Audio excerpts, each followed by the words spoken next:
Hello, good morning, good evening, good afternoon, Earthlings. Good news for the team. Congratulations to Trevor Coult, MC. He's in the newspapers, and for once, it's the rogue employees at YouTube that are in the spotlight. And perhaps Christopher Boozy as well. And Meghan and Harry. How does it feel now to have the boot on the other foot, where the mainstream media, it's not just the Mirror, I think it's the Mirror that have broken the story, because I knew actually behind the scenes this was coming on. Well done, mate. Well done, Trevor. You got one in for the team. Trevor is featured in the Mirror today, decorated war hero who has been demonetised for daring to criticise, allegedly, Prince Harry for his service in Afghanistan and saying he was far too heavily protected and he didn't see action. Personally, that's my personal opinion as to why Trevor was targeted. It was embarrassing for Harry, especially as Trevor used to make cracks about himself being a ginger and Harry being a ginger, and how Trevor felt that was a licence for him also to criticise Harry and crack all kinds of jokes. And he cracked jokes which YouTube deliberately took seriously. Anyway, well done, Trevor. So I will put a link in the description for all of you. I wouldn't tell anybody what to do. I'll just grab my tea. Hang on. Oh. But feel free to hop on over to the Mirror and leave a comment. Read the article, leave a comment, say what you... Exercise your free speech.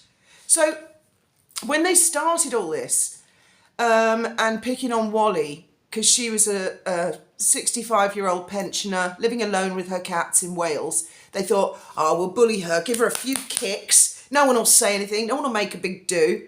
And then they got a bit bolder and they thought, oh, we'll give Trevor a bit of a kicking. Oh, well, the boot is now on the other foot, isn't it? Very much so. And as you all know, I am a strong advocate for free speech. In the comments, anyone who disagrees with me, I defend your right to say it to the death, even though I do not agree with it. Voltaire said something along those lines. So, thoughts and opinions. My thoughts and opinions are this is just the tip of the iceberg. There is so much more that is going to come out. Partly I know this for a fact, that there are newspapers looking at certain things, but newspapers, you know, they pick their moments. It's all about timing with them. They're funny old sausages, they really are. I've been on the receiving end of it myself before, so I know how their timing can seem awfully strange, probably even seem illogical to the principals themselves. Now, what really, really concerns me, and I was actually on the verge of writing to Prince William and King Charles about this, is when I saw the redactions of Trevor's data application. I mean, those huge blocks, black block, black block, black block, black block, along with other strange things. And some of you have commented and said to me, I really hope that the actual monarchy isn't involved in silencing people's free speech. I sincerely hope not. I was beginning to think, maybe, because that's what we cannot have. We cannot have a monarchy, which is a benevolent despot, which bosses us about and tells us what we can and can't do. I don't think that's happened since Charles I. And didn't they cut his head off? I know I'm going back a few hundred years, but the monarch is not there to boss us about. The monarchy is there to keep the democratic elected parliament in place, in a manner of speaking. And do you know what? It does work. It does work. One of the first videos I ever did, I was explaining that I wrote to the late Majesty, Queen Elizabeth II, about, I won't go into the details, but it was about something that was happening actually in Gibraltar. And it was a problem that we had encountered as a family when we very, very first moved here. And we overcame that problem. But you know what I'm like? I just thought, well, anybody with less determination and less writing abilities might struggle to overcome this hurdle. So I wrote to Her Majesty as head of state, as Gibraltar is an overseas British territory. She replied and she said, well, actually, I think it was Lady Susan Hussey who replied on her behalf and said, Her Majesty has read your letter and given it a great deal of thought. However, as a constitutional monarch, she feels she cannot interfere. However, Her Majesty would like you to know that she is going to let all the relevant parties know that you have brought this to her attention. And the problem was fixed, just like that. There was actually a court case that had been going on the whole time that I was completely unaware of. It was going on in the High Court and a judgment was due, and literally 7 days after I got my reply from the Queen, the judge ruled in the favour of correcting the problem that I was saying. And I'm certain it's because Her Majesty just said to a few people, what's going on? What's going on there?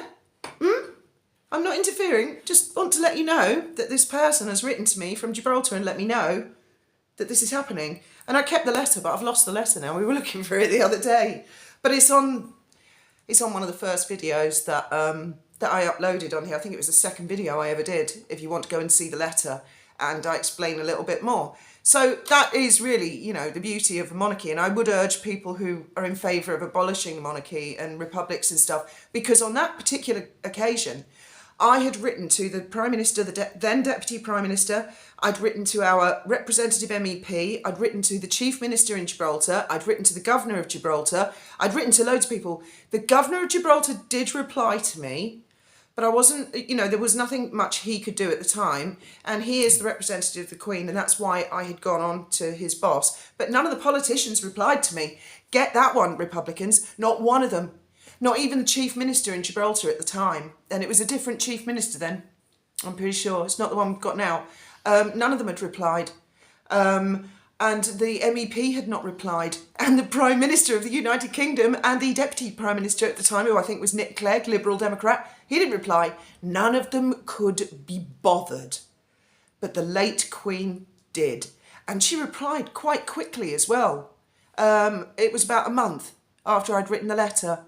And it was quite detailed, the letter that her lady-in-waiting had sent back to me. So think about that, people who want a republic, who think that the monarch doesn't actually do anything. So for me to believe that King Charles or the Prince of Wales or any of the actual proper royals would be involved in writing to YouTube and silencing someone like Trevor or bullying someone like Wally, to me that's unthinkable. And if I did find out, then it wouldn't just be discussed over a website. It seriously would be. I think Lady C would become a Republican. I think a lot of you would become Republicans if you found out. But that's not the case. That's not the case. Because there is something else that I know in the background that I can't say. And I know that it came from the direction of California. I know that for a fact. But I can't say because it's not for me to say. However, I do see that the Daily Mirror, who, by the way, I think Harry's suing the Mirror, isn't he? Graham and I were just talking about that today. I find that extraordinary. It's a left-wing newspaper. They are natural allies of Harry and Meghan. And yet Harry doesn't even seem to understand. He's such a Dorcas Maximus that the Mirror, the Independent, the Guardian, they're sort of in his camp. They're his cheerleaders. But don't let that get in the way. Sue them. Sue them over some phone hacking that happened like 125 years ago. Okay, it wasn't 125 years ago, but I mean, Harry, let it go, for goodness sake. Let it go, man. Even the Daily Mail. The Daily Mail are actually natural fans of the actual royal family and the existence of the monarchy. So are the Daily Express, so is the Sun, so is the Telegraph, so is the Times. All 5 of those major newspapers, they believe in the existence of monarchies and titles. Titles which apparently are really, really, really important to Meghan and Harry. So, Meghan and Harry, yeah, little guys can have a say. They can make a stand. And Trevor Coult is an exceptional human being. He is one hell of a determined guy. He's my hero. Well done, Trevor.